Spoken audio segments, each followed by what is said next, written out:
Hello, and welcome to Voices of the 21st Century Author Spotlight, a show dedicated to sharing the messages of women from around the world who show up in their truth. My name is Gail Watson, founder and CEO of Women Speakers Association, and today we're going to have a conversation about how you show up in this world. And does that matter? Does anyone even notice? I have the proud honor of introducing you to 12-time international best-selling author Charmaine Hammond. She's co-author of Voices of the 21st Century, Women Transforming the World, which has reached bestseller in 4 countries, went #1 in 10 different categories. She's author of 4 books of her own and featured in 11 others. So join me in welcoming the amazing Charmaine Hammond. Thank you, Gail. And now I need to go change all my bios because it used to say 11-time best-selling author until we did the launch of Voice of the 21st Century. Woo! And thank you. You've been what you bring and how you teach us to, market and use books as part of our business. You're phenomenal. So thank you for all that you do. So, your story really intrigues me because it sounds so simple. It's like, how do we show up? How we show up? Does it matter? And so I do want to talk about that. But first, I'd like to know what inspired this. What inspired this story? 2 things. One of them was when I met an individual, Matt Moreau, and he owns a company called the Earth Group, just a business model that I love. And I got the chance to hear one of Matt's videos. And when I met him in person, he said to me, Charmaine, if you could change the world, would you? And it was like, wow, that is a big, juicy question. And it stuck with me. And I started thinking about, how would I change the world?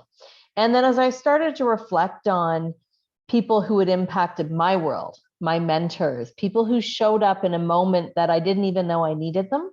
And it was what was coming up for me was most of those scenarios were people just showing up as themselves, but in a time where maybe I needed that, or maybe I didn't know I needed that. And then I went on this journey of, but I guess it was about 8 years ago now, went on this journey with a project I created called Letters to My Mentors. And I wrote letters to all the people that had impacted me in my life, my dance teacher, my grade 9 English teacher, my math teacher, and all of those individuals had helped shape who I had become as an adult. And my mom was instrumental in that because I didn't know how to reach all these people. And she went on a mission of finding me the addresses and how to connect with them.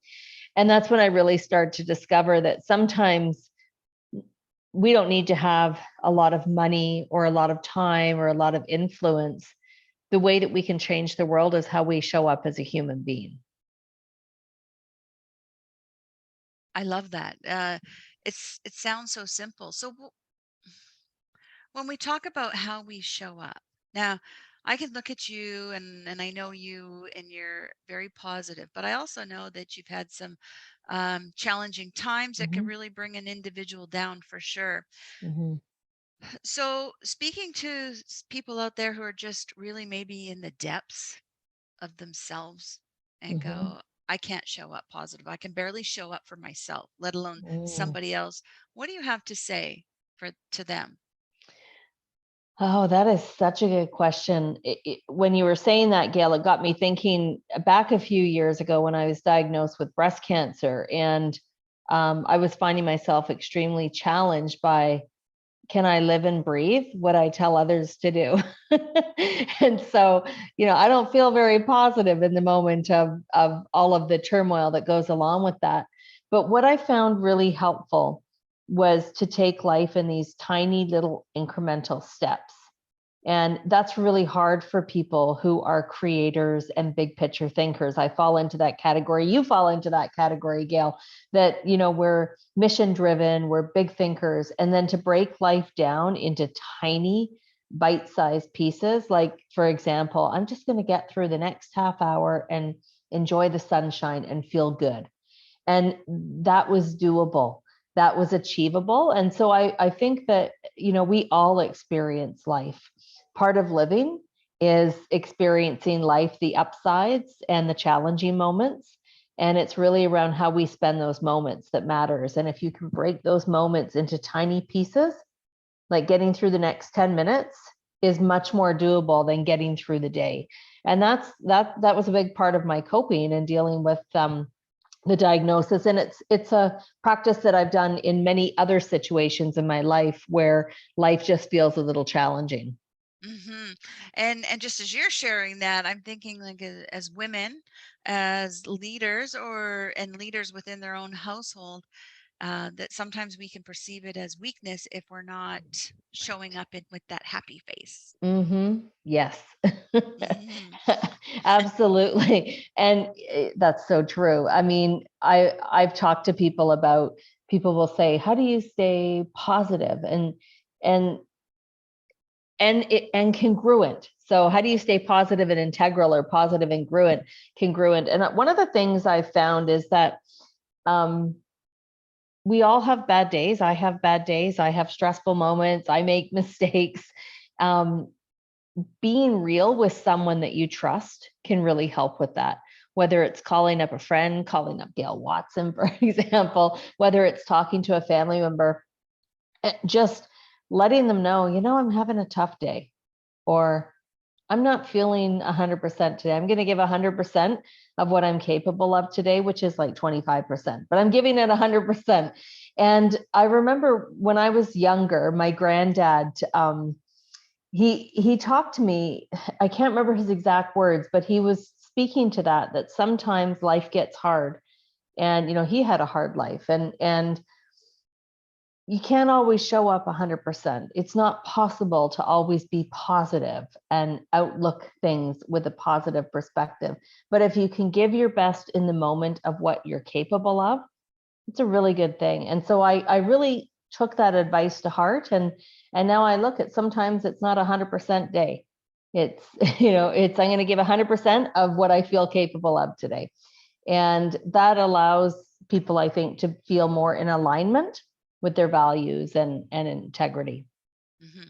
So to answer the question, do people notice when Mm, I mean, because you share in your story mhm, about small acts of kindness, just mhm, simple thing. Do they go noticed? We think, okay, this is going to get me out of my funk, and I'm going to give my mhm. all for the next 30 minutes. Yeah. Am I seen? What a good question. I've seen it time and time again where acts of kindness have impacted me. I might think in the moment, wasn't that a nice thing for that person to do? Or, oh, that really touched my heart.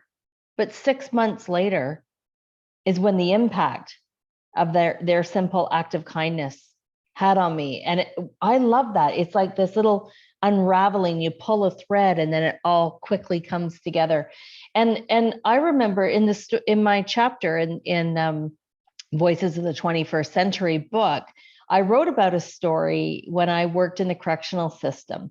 And we had done this little activity with all the youth where they basically had to write their name down, like it would be Charmaine, CHARM, all the letters down the page. And then the page got passed around and everyone would write something that started with that letter. So for Charmaine, for example, with the C, it might be caring. And so this young man at the time was 10 years old, and he loved this exercise. I remember every time I think about it, I think like he just didn't want it to stop. He really liked it, and he folded his paper up so carefully and put it in his pocket. Well, I was working many years later, I think it was about 11 years later, and one of my staff said to me, there's a young man who would have been in his 20s then that keeps coming to the office looking for you, and he's not leaving his name. And ended up being in my office when he came the next time, and it was him. And he wanted to let me know that he's an adult now and he was okay. And out of his wallet or pocket, he pulled the little piece of paper, all tattered and smudged. You couldn't even read what it said, and a picture of my dog that we had given her a dog at the time. And that's when I thought, that was just, I was doing my job. It was an exercise that we did for the young offenders and for the kids, and it meant a lot to him to carry it around with him. And so I do believe that how we show up matters, and we might not ever know the impact. That was 11 years after the fact.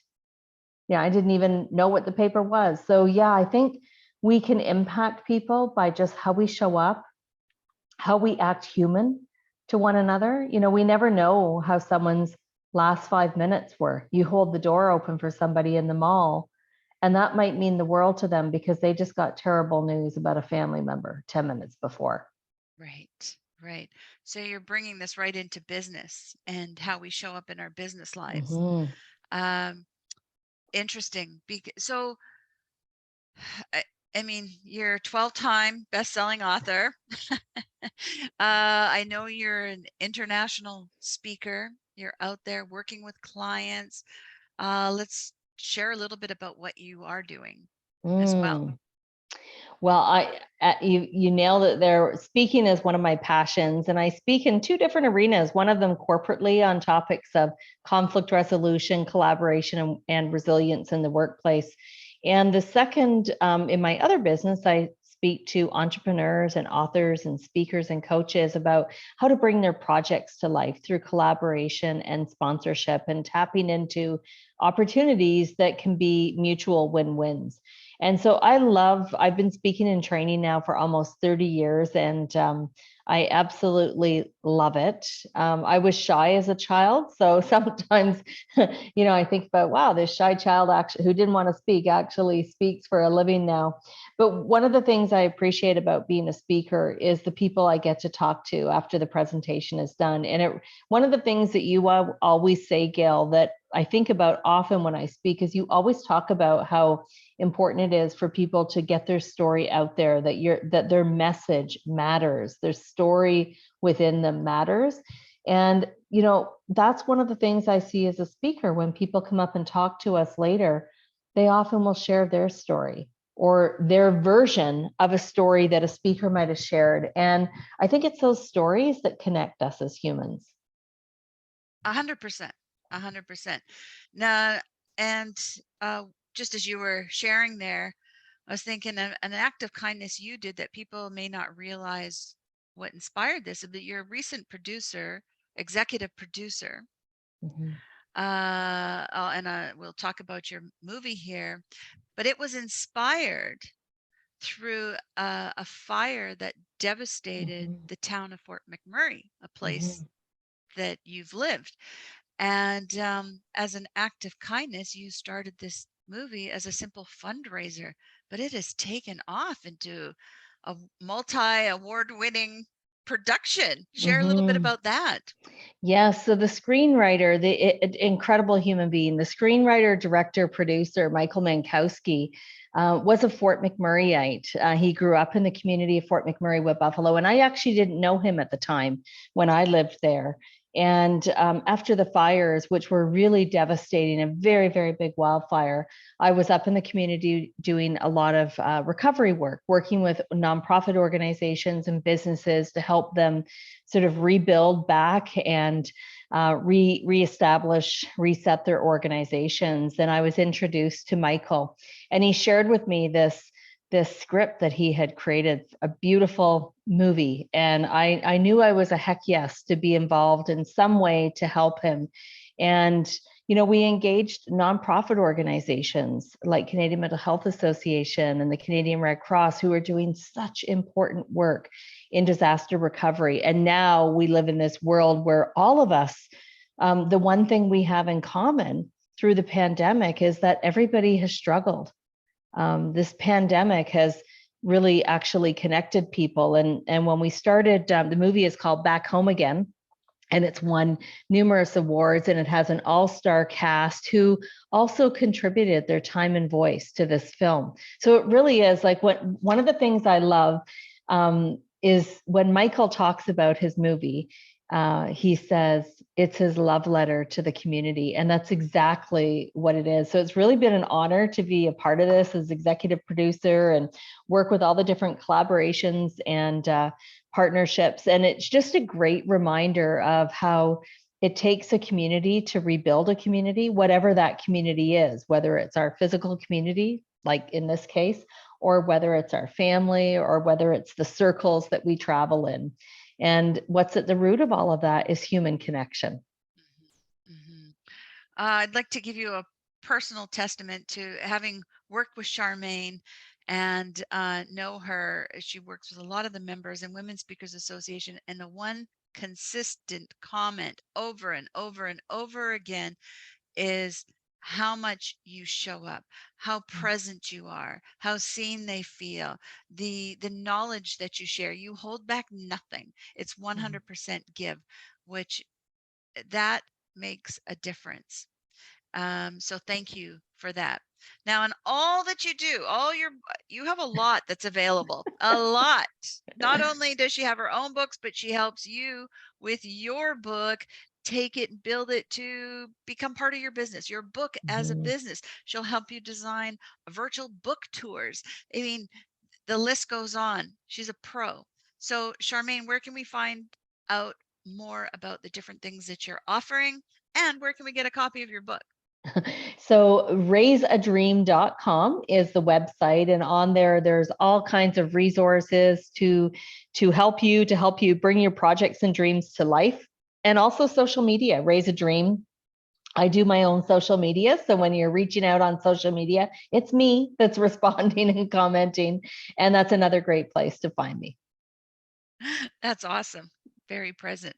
Okay, I'm going to put you on the spot here. Oh, okay. In all of our conversations, you always leave me with something just magical. Let's call it your words of wisdom.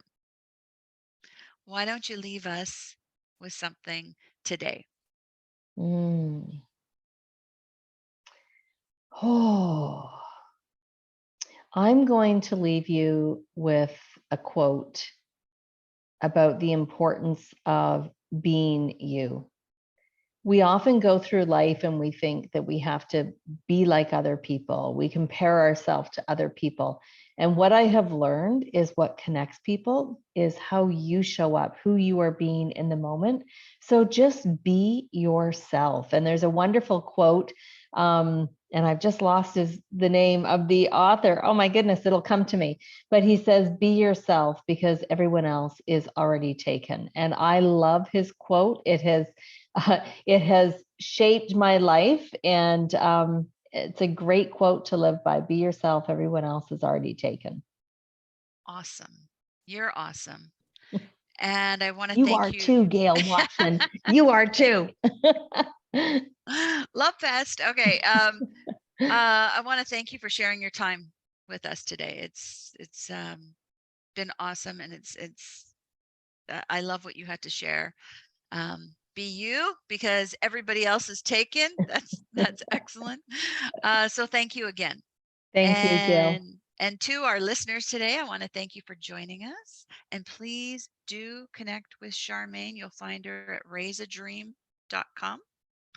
And you can get right to her. She doesn't hide behind anyone else. So go have a chat. Thanks very much, everybody. And wherever you are in this world, make it a great day.